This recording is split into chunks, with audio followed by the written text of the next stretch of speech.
qui représente jusqu'à présent un danger pour ma vie, c'est M. Ferdinand Gongo, secrétaire général de la présidence de la République. Nous avions en 2023 fait un rapport au président de la République faisant état de la présence aux encablures de la présence de la République d'un individu disposant d'armes de guerre. Le secrétaire général de la présidence de la République a intervenu efficacement et vigoureusement pour la mise en liberté sans condition et sans délai de cet individu. Donc vous êtes en train de nous dire que l'un des responsables des services centraux de la gendarmerie du Cameroun, en l'occurrence le lieutenant-colonel Bialo, Oui. Est en relation d'affaires avec des cartels de drogue. Oui, et il faut dire que cet officier supérieur-là est en lien étroit avec le secrétaire général de la présidence de la République. Mesdames et messieurs, bienvenue une fois de plus sur la chaîne du peuple, Kamer Today. La vidéo que vous allez suivre est une vidéo qui sera certainement lourde de conséquences si les faits relatés par le capitaine Effoudou se trouvent finalement avérés. Une affaire de mafia au sommet de l'État. Le capitaine Effoudou serait en cabale depuis environ 3 ans. Et aujourd'hui, pour une raison ou pour une autre, il décide de sortir du silence. Le Cameroun est embarqué dans une mafia au sommet de l'État, dit-il. Une mafia qui relève tout simplement d'un film hollywoodien. La mafia sicilienne, dit-il. Il y a de cela quelques années, un Français a été arrêté à quelques encablures de la présidence de la République. Un Français lourdement armé, le capitaine Effoudou, faisant partie du renseignement du président de la République du Cameroun, mène des opérations. Le monsieur est arrêté et son matériel confisqué. Il remonte alors les informations jusqu'au président de la République lui-même, son excellence Paul Biya, qui lui demande de garder son calme pendant que l'affaire suit son cours. Mais quelques temps après, une autre note venant du secrétariat général de la présidence de la République, vous avez deviné, le ministre d'État, Ngongok, demande une libération inconditionnelle du Français arrêté en possession d'armes. Une libération du Français et de son matériel. Là, ça prend toute une autre tournure. L'officier Effoudou, persuadé d'avoir là un élément grave pour pouvoir incriminer le Français, ne comprend plus ce qui se passe. Mais quelques temps après, le capitaine Effoudou est convoqué à la gendarmerie nationale. Il est interrogé par qui, devinez?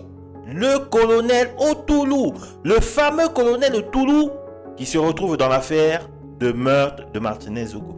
Ferdinand Gongo, secrétaire général à la présidence de la République, colonel Otoulou, un tandem encore réuni dans une autre affaire. Est-ce une simple coïncidence? Les Camerounais se feront eux-mêmes leur avis là-dessus. Tout simplement, vous allez suivre la vidéo attentivement. Les faits sont graves. De l'affaire Martinez Zogo, en passant par la SNH, la Sonara, la FECAFOOT, la CANGATE. Tellement de scandales qui minent et détruisent l'État du Cameroun. Le capitaine Effoudou a décidé de sortir de l'ombre, a décidé de parler. Mesdames et messieurs, le capitaine Effoudou. Je dirais que M. Palmer, merci déjà de me donner la parole aujourd'hui après 3 années de silence où j'ai beaucoup souffert de cet acharnement dont je suis victime. Alors je dirais que je ne suis pas un déserteur. J'ai voulu préserver ma vie qui était mise en péril par un certain groupuscule de personnalités au Cameroun. Voilà, ma vie était mise en péril et il fallait bien partir. Qui vous menaçait, capitaine Effoudou? La personne qui représente jusqu'à présent un danger pour ma vie, c'est M. Ferdinand Gongo, secrétaire général de la présidence de la République. Et en quoi Ferdinand Gongo est-il une menace existentielle pour vous? Du moment où il a été exposé dans un plan bien ourdi contre l'État du Cameroun et contre le président Paul Biya. À quel moment, capitaine Effoudou, votre tête a été mise à prix? Ma tête a été mise à prix lorsque nous avions en 2023 fait un rapport au président de la République faisant état de la présence aux encablures de la présence de la République d'un individu disposant d'armes de guerre de très bonne qualité, hein, qui ne sont pas en dotation dans l'armée camerounaise. Donc, nous avons fait un rapport au président de la République disant que cet individu-là se trouvait là, qui disposant d'armes de guerre et également se faisant passer pour un chef de bataillon, donc un commandant de l'armée camerounaise. Ce qui n'était pas le cas? Ce qui n'était pas le cas. Et ce qui a attiré notre attention, c'est que cet individu présentait des vrais faux documents d'une administration particulière du Cameroun, notamment le ministère de l'administration territoriale. Cet individu, dont le nom me revient, Mohamed Oussani, était à la réalité un ancien légionnaire français du grade de sergent, ayant effectué plusieurs missions dans le monde, notamment en Irak et en Afghanistan. Et qui se retrouvait au Cameroun avec des papiers faisant de lui un membre de l'armée du Cameroun. Tout à fait. Il avait notamment une carte de visite avec le grade et le nom au ministère de l'administration territoriale, voyez-vous. Alors, vous avez évoqué un nom tout à l'heure, capitaine Ifoudou, c'est Ferdinand Ngongo, qui est le secrétaire général de la présidence de la République du Cameroun, mais jusqu'à là, on ne voit pas le lien entre lui et cette affaire d'armes. Le secrétaire général de la présidence de la République a intervenu efficacement et vigoureusement pour la mise en liberté sans condition et sans délai de cet individu. Alors, qu'est-ce que ça veut dire? Vous étiez en pleine enquête, en train d'auditionner ce... Pendant que cet individu était en train de se faire auditionner à la division de la sécurité militaire, le chef de division de la sécurité militaire de l'époque et le ministre de la Défense ont reçu des pressions venant de M. Ngongo Ferdinand de faire libérer cet individu, non seulement lui, mais également le matériel qui avait été saisi, donc les armes. Et qu'est-ce qui a été fait? Il a été libéré, l'individu? Oui, il a été libéré, mais à ma connaissance, je dis bien à ma connaissance, les armes dont il était détenteur ont été saisies. À quel moment votre tête commence à être mise à prix? Ma tête était mise à prix lorsque le président de la République, M. Paul Biya, convoque le secrétaire général de la présidence de la République en personne pour lui demander un certain nombre de choses.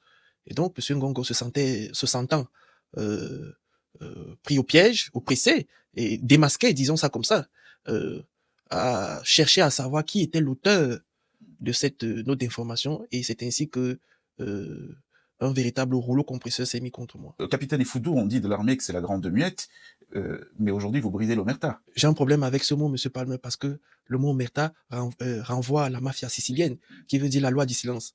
Donc, je ne vais pas accepter ce mot parce que je suis pas un mafieux, vous me voyez bien, je suis un officier de l'armée camerounaise, mais je voudrais accepter bien volontiers le mot briser le silence. Justement, pendant 3 ans, vous vous êtes tu, capitaine Ifoudou. Pourquoi parlez-vous aujourd'hui? Je parle tout simplement pour que la vérité soit sûre. Je ne parle pas aujourd'hui parce qu'il faudrait bâtir une légende personnelle. Non. Le pays est actuellement entre les mains de personnes de très mauvaise éthique.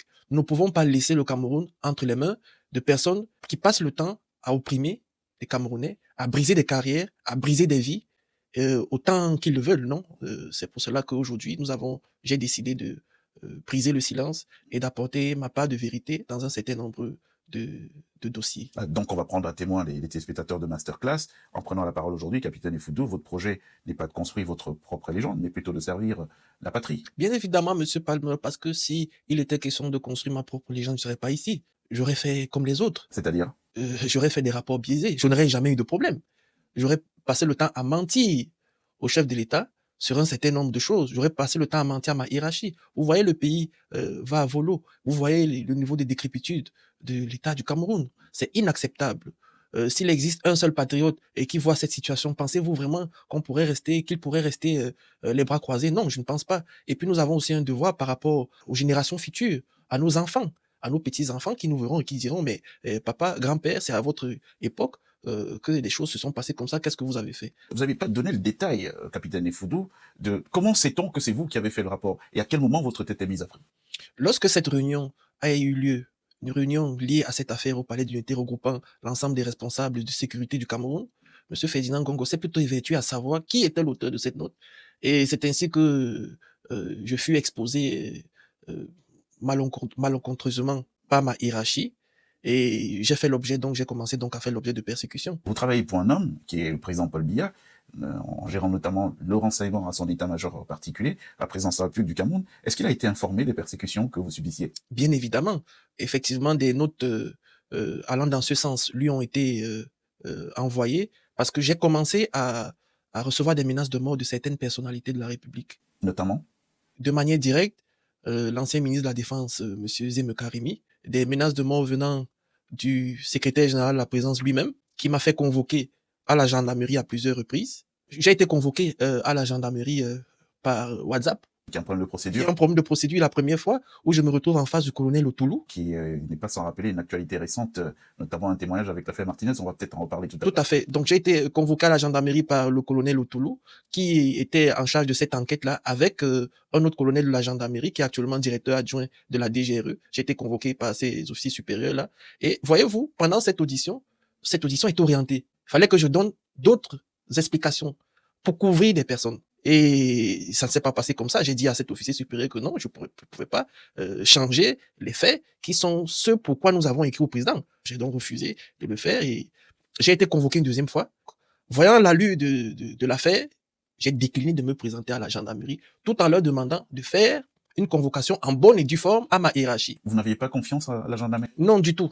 Je suis gendarme, mais je n'avais pas confiance, sachant ce qui s'est passé dans le cadre de l'assassinat de Martinez Zogo et de l'emprisonnement, de l'incarcération du directeur général de la recherche extérieure de l'époque. J'ai dit non, je viens pas. Alors, quand vous informez le président Biya des persécutions que vous subissez, quelle est la réaction du responsable qu'il est? En mai 2023, après le 20 mai, je pense le 23 mai 2023, j'ai été reçu par le ministre directeur du cabinet civil du président de la République, qui m'a transmis les félicitations personnelles du président Paul Biya par rapport au travail déjà effectué depuis mon arrivée à l'état-major particulier. Et il m'avait été demandé de rester tranquille, de rester posé, de ne pas avoir peur. Aux persécutions, le président vous demande de rester calme, de reprendre par le silence. Oui. Est-ce qu'on pourrait prendre ça comme un permis de tuer donné à vos bourreaux? Oui, disons ça comme ça, puisque le silence du président et le silence qui m'est demandé d'afficher pendant que vos adversaires s'activent pourrait s'assimiler à un permis de tuer. Capitaine Effoudou, on a été assez surpris, compte tenu de votre profil, de vous voir mêlé à une histoire d'extorsion de fonds avec un homme d'affaires camerounais, Pat Diamant en l'occurrence. Cette affaire a décrié la chronique, en tout cas chez ceux qui sont assez initiés des affaires de la République. Qu'est-ce qui vous rattache à une histoire d'extorsion de fonds pour le patron du bureau renseignement que vous étiez à l'état-major particulier du président Paul Biya? Ah, monsieur Palmer, ça concourt simplement à ce que j'étais en train de vous dire tantôt. Cette affaire, je ne la connais ni d'Adam ni d'Ève. C'était une machination? Une machination complète. Monsieur Pat Diamant, je le connais pas, je ne l'ai jamais vu. Il m'a été dit que j'ai intervenu au niveau de la gendarmerie pour sa libération parce que il me souvient que ce monsieur a été interpellé dans un motif de financement de terrorisme. Et donc, j'ai été accusé d'avoir intervenu pour sa libération au compte d'une personnalité militaire au cabinet du président de la République, notamment au compte de l'amiral Joseph Fouda. Je n'ai jamais, je le dis face à la caméra, je n'ai jamais intervenu pour qui que ce soit pendant l'exercice de mes fonctions à l'état-major particulier du président de la République. Je ne me suis jamais mêlé d'une affaire, surtout de ce genre d'affaires qui peuvent éclabousser. Je ne l'ai jamais fait. Et donc, j'ai été surpris d'apprendre que j'ai passé un coup de fil à la grande sœur de ce monsieur, de ce Pat Diamant, pour intervenir au compte de l'amiral Fouda, ce qui est complètement tiré par les cheveux. Parce que dites-vous bien que moi, j'étais en service à l'état-major particulier et je dépendais d'un chef direct. Qui est le général Amougou. Effectivement. Donc, si même j'aurais intervenu, c'était au compte du général Amougou et non pour l'amiral Fouda. Donc, et qu'il n'y a pas de lien de subordination. Il n'y a pas de lien de subordination, aucun lien de subordination. Donc, c'était complètement tiré par les cheveux.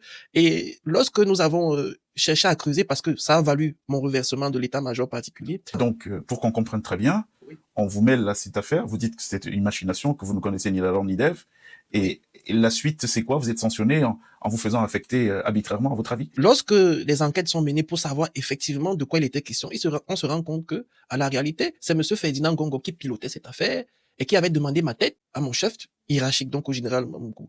M. Ferdinand Gongo était à l'origine de l'arrestation de M. Pat Diamant pour pouvoir, lui, estorquer de l'argent. Ah, d'accord. C'est de ça dont il est question. Le secrétaire général de la présidence de la République du Cameroun fait interpeller un citoyen camerounais, oui, pour un plan d'extorsion de fonds. Effectivement. Ça se passe comme ça au Cameroun, non? Ah, vous savez, il y a beaucoup d'histoires de ce genre. Mais pour ne rien nous cacher, puisque vous étiez quand même au cœur du sujet, vous n'êtes pas n'importe qui, capitaine Effoudou, vous gériez le renseignement pour le président de la République, Paul Biya, et donc à ce poste d'observation, vous avez dû voir des choses. Qu'est-ce qui se passe réellement au Cameroun? Souvenez-vous de l'affaire Mbapou. Vous voyez bien que ça implique également un collaborateur du chef de l'État. Et ils ne sont pas seuls, il y a des choses comme ça qui se passent, des individus qui sont injustement incarcérés, interpellés, incarcérés, pour des motifs affelus, juste pour leur stocker de l'argent, ou faire des pressions quelconques. C'est effectivement, ça se passe. D'accord. Donc, on essaie de vous mêler à l'histoire Pat Diamant. Oui. Vous êtes innocenté ou pas? Le ministre directeur du cabinet civil cherche à s'enquérir de la situation, de ce qui m'est revenu. Il lui a été dit de la part du secrétaire d'État à la Défense en charge de la gendarmerie que je n'ai jamais intervenu à la gendarmerie pour cette affaire. Donc, ils sont pas tous ripoux à la gendarmerie, alors?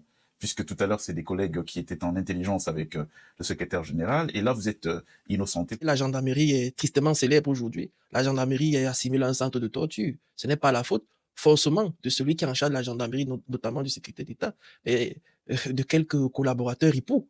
Mais sa responsabilité a souvent été indexée par la clameur populaire en tant que responsable. Vous le connaissez bien. Qu'est-ce que vous pouvez nous en dire? J'ai eu l'opportunité de servir le secrétaire d'État à la gendarmerie de manière personnelle, Monsieur Galaxy Monsieur Toga? Galaxy Toga, et je peux vous dire que c'est un monsieur très brillant. Malheureusement, vous savez, les gens brillants sont souvent entourés de ripoux. Je vais faire allusion, par exemple, à certains officiers au sein de la gendarmerie, proches de lui. Vous voyez mon regard. Ah non, je vois rien du tout. Je suis pas gendarme. Un certain chef d'escadron qui est à son secrétariat particulier, j'oublie un peu son nom, un certain Bissé Vladimir, qui est le chef d'orchestre d'une mafia, d'un cartel, mis en place à la gendarmerie pour estorquer des citoyens, estorquer même des gendarmes, qui peinent même à subvenir à leurs besoins. Des gens qui sont au service de la République, mais qui se font extorquer par leur chef, vous voyez. On a vu pas mal, vous en parlez, capitaine Foudou, permettez-moi de saisir la balle au bon. On a vu sur les réseaux sociaux beaucoup de plaintes en anonyme, de gendarmes, de membres des forces de défense camerounaises se plaignant de traitements arbitraires, de maltraitance dans l'exercice de leur fonction. Si vous faites ce constat aujourd'hui, nous l'avons fait des années avant, pour dire qu'il y a un problème. Si vous voyez des militaires se plaignent dans les réseaux sociaux, ça veut dire tout simplement qu'ils ne font plus confiance aux structures dédiées à la protection de leur morale. Parce que l'armée, en son sein, a une structure, par exemple, la division de la sécurité militaire qui est en charge du moral des militaires. Et même les unités dans lesquelles ils servent ont des structures en charge de leur morale. Donc, si vous voyez que les militaires arrivent à se plaindre dans les réseaux sociaux, c'est dire qu'il y a un problème.